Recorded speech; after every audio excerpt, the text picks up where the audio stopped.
My husband looked my 82-year-old mother in the eyes and said, "Figure it out yourself."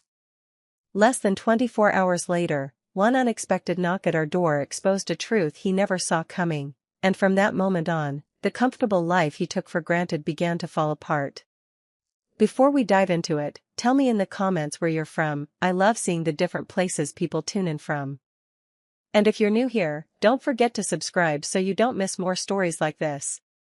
Please stick with me, because every moment of this story matters. My name is Bryn Harper, and at the time I was 52 years old. I had been married to my husband, Wade Harper, for 28 years. From the outside, we looked like an ordinary American couple living a peaceful life in Ohio. We owned a nice home, paid our bills on time, and rarely argued in front of other people. But behind closed doors, Wade had slowly changed into someone I barely recognized. The kindness he once showed had been replaced with impatience, selfishness, and constant complaints. My biggest concern wasn't my own happiness. It was my 82-year-old mother, Eileen Brooks, who had recently lost my father after nearly 60 years of marriage. She insisted on living independently, but grief had made everyday tasks much harder for her. I visited her every chance I got, bringing groceries, helping around the house, and making sure she never felt alone. Wade hated every minute I spent with her. He repeatedly called her a burden and said she was becoming our problem. I kept believing he would eventually soften his heart. I couldn't have imagined that one sentence would expose the man he had truly become and change all of our lives forever. The next afternoon, while I was finishing a busy shift at work, my phone rang several times in a row. When I finally answered, I heard my mother, Eileen, trying to sound calm even though I could hear the worry in her voice. The furnace had suddenly stopped working, and the temperature outside had dropped below freezing. She didn't know what to do. I couldn't leave work without risking my job, so I immediately called my husband, Wade. Since he was home with nothing urgent to do, I begged him to drive over and make sure my 82-year-old mother was safe until a repair technician could arrive. He sighed with obvious annoyance but finally agreed. I felt relieved, believing he would do the right thing. Later I learned what had really happened. Wade arrived at my mother's house, listened as she explained the heating problem, looked around for barely a minute, then shrugged his shoulders. Instead of offering comfort or trying to help, he coldly looked at her and said, "Figure it out yourself." Without another word, he turned around, walked back to his truck, and drove away, leaving an elderly widow standing alone in a freezing house with tears in her eyes. My mother never called to complain. She simply thanked him for stopping by and quietly closed the door. That evening a neighbor helped her contact an emergency repair service. When I found out what Wade had said, my heart broke. I confronted him immediately, expecting remorse, but he insisted he had done nothing wrong. He even said he wasn't responsible for fixing old people's problems. In that painful moment, I questioned whether I had ever truly known the man I married. The following morning, I was making breakfast before work when my phone rang again. Seeing my mother's name on the screen made my heart race. After everything that had happened the day before, I feared something terrible had happened. She sounded nervous and simply asked if I could come over because someone was waiting to speak with her. I drove to her house as quickly as I could. Parked outside was a black SUV, and standing on the porch beside my mother was a well-dressed, middle-aged man carrying a leather briefcase. He introduced himself as Nolan Reeves, an attorney representing the estate of a man named Calvin Rhodes. At first, I didn't recognize the name, but then Nolan explained that many years earlier, after Calvin returned home from military service with serious injuries, my parents had quietly helped him through one of the hardest periods of his life. They gave him meals, helped him find temporary work, and treated him like family when almost everyone else had forgotten him. They never asked for repayment and eventually lost touch with him. Nolan explained that Calvin had gone on to build a highly successful business before recently passing away. In his will, he left clear instructions that my mother should never have to struggle financially again because of the kindness she and my late father had shown him.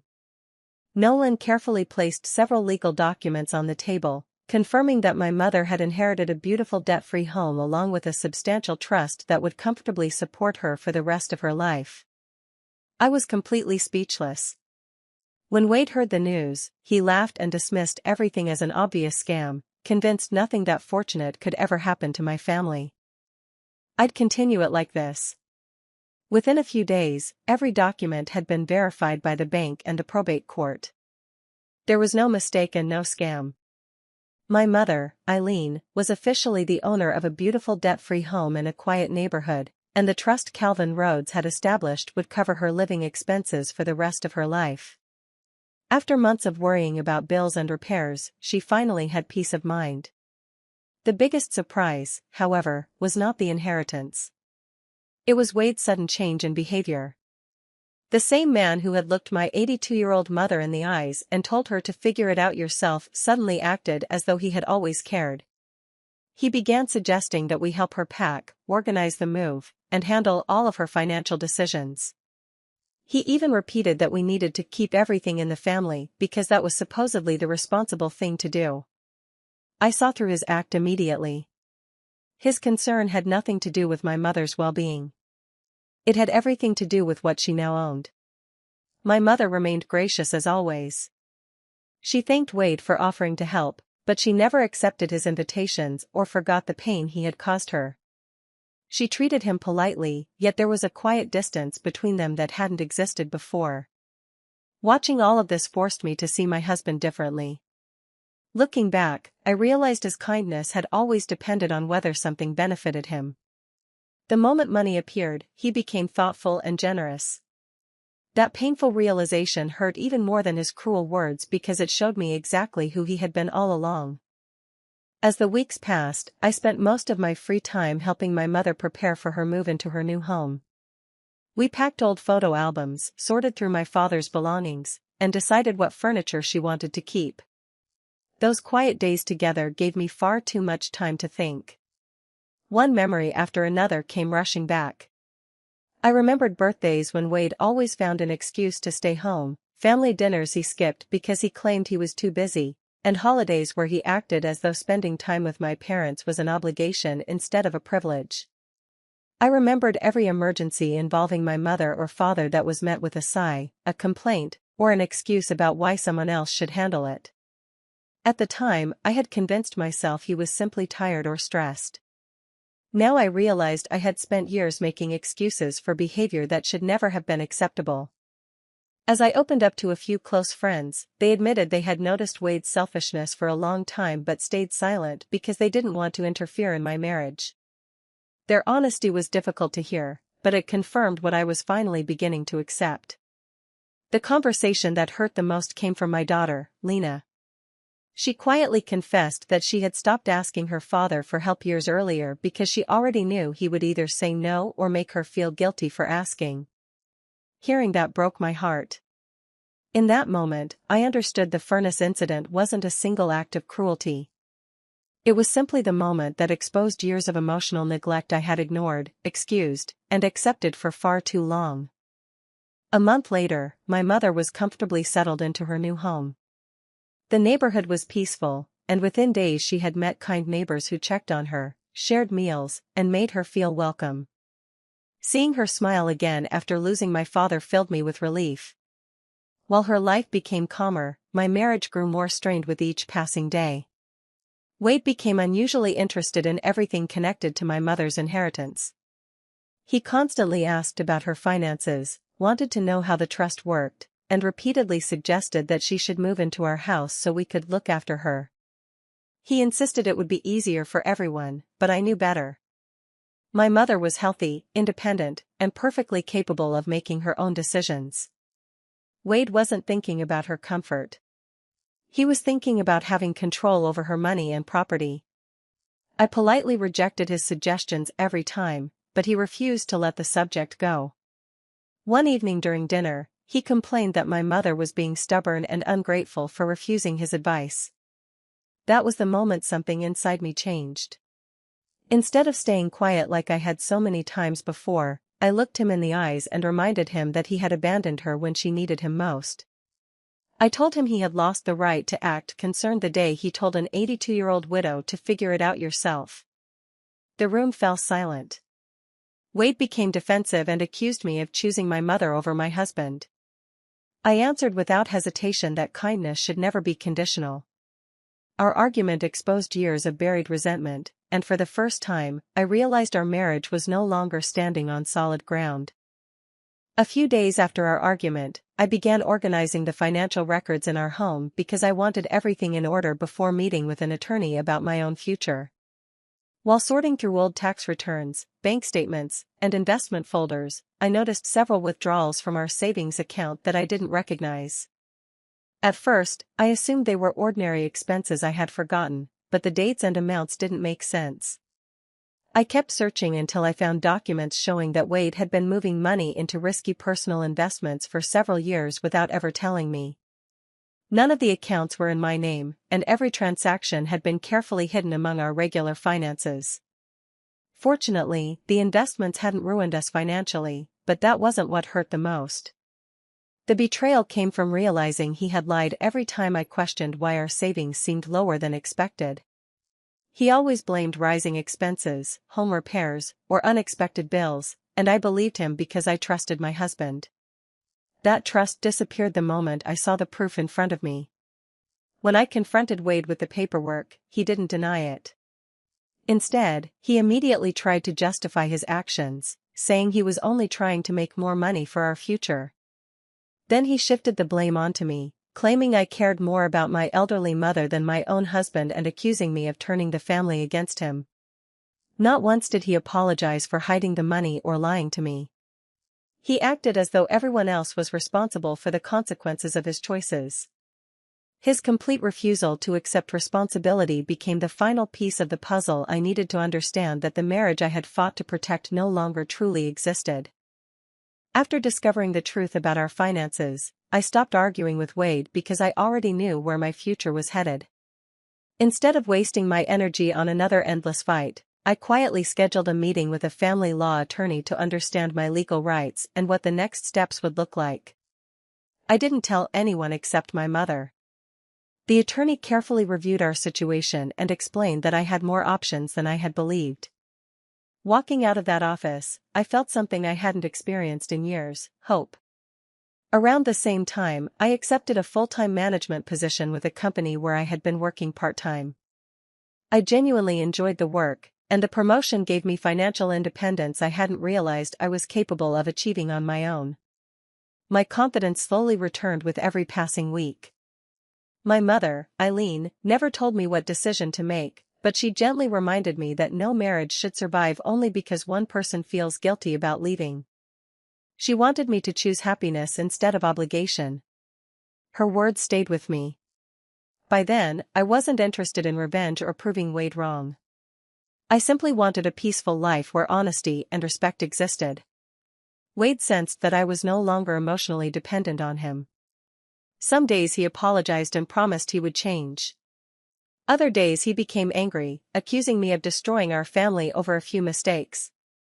The sudden changes in his behavior no longer confused me. I recognized that his promises had appeared only after he realized I was prepared to walk away.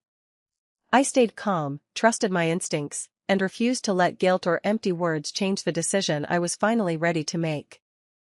A few weeks later, I signed the divorce papers and officially filed to end my marriage.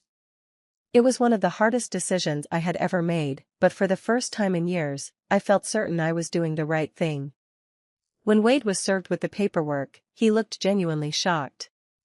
He kept insisting that I would eventually calm down and forgive him because that was what I had always done after every argument or disappointment.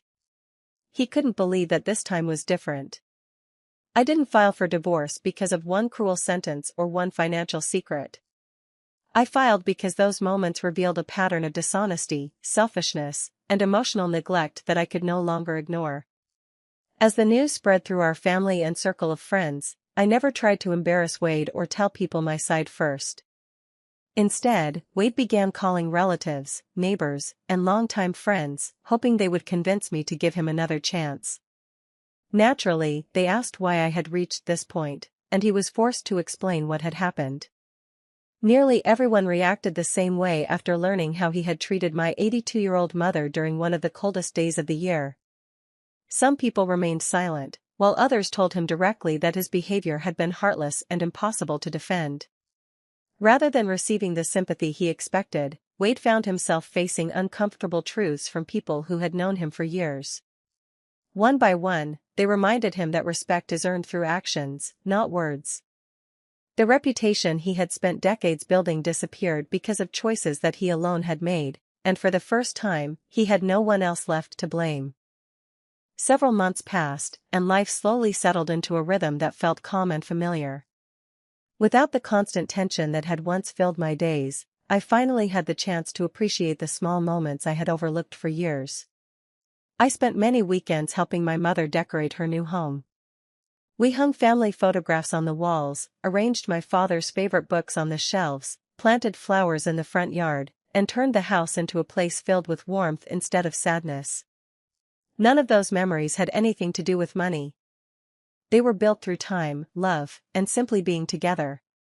My daughter, Lena, visited every weekend, often bringing homemade desserts or suggesting we cook dinner together. Before long, our evenings were filled with laughter, board games, and stories about old family memories.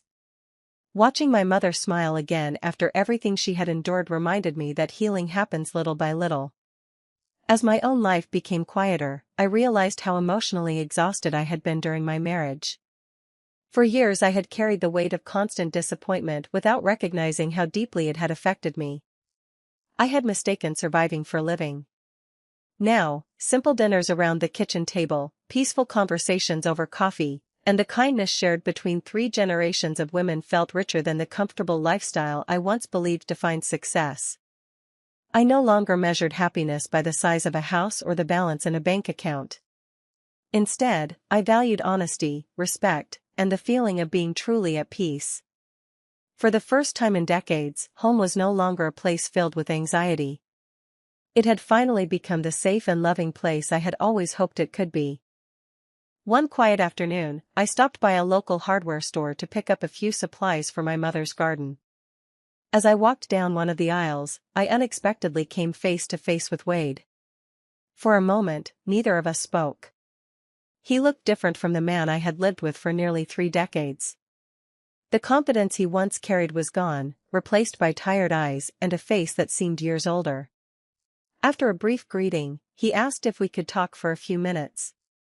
I agreed, knowing I no longer had anything to fear. Wade admitted that life had become much lonelier than he ever imagined. The house felt empty, family gatherings no longer included him, and he finally understood what it meant to lose the people who had always stood beside him.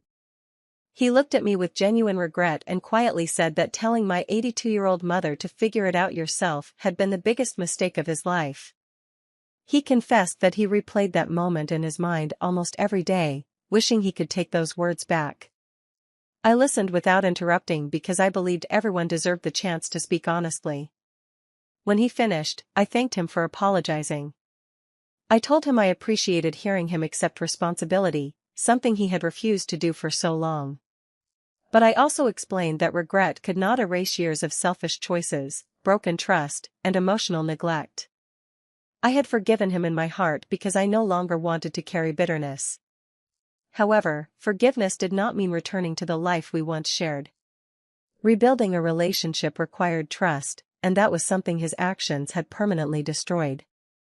A few days after our unexpected conversation at the hardware store, Wade called and asked if we could meet one last time. We agreed to have coffee at a quiet neighborhood cafe where we had once celebrated anniversaries and birthdays. The familiar place brought back many memories, both good and painful. After we sat down, Wade spoke honestly about everything that had happened. He said he had been thinking about our marriage every day and asked if we could put the past behind us and start over. He promised he would be more patient, more caring, and never take me or my family for granted again. I listened carefully because I knew his words were sincere. When he finished, I thanked him for being honest, but I gently told him my decision had not changed. I explained that trust is rarely destroyed by one dramatic event. It disappears little by little through countless moments when someone chooses their own comfort over the people who love them. Every ignored phone call, every broken promise, every selfish decision, and every cruel word had slowly built a wall between us. Telling my elderly mother to figure it out yourself wasn't the beginning of the problem. It was simply the moment that made me stop pretending everything was fine. I wished Wade peace and hoped he would become the man he wanted to be, but I could not return to a relationship where kindness had always come with conditions. As we stood to leave, he nodded quietly. For the first time, he didn't argue or make excuses. He finally accepted that some mistakes change lives forever and that even a sincere apology cannot always restore what has already been lost. As the seasons changed, my mother began thinking about how she could use her good fortune to help others. She often said she would never forget the fear and loneliness she felt when her furnace stopped working and she believed she had nowhere to turn.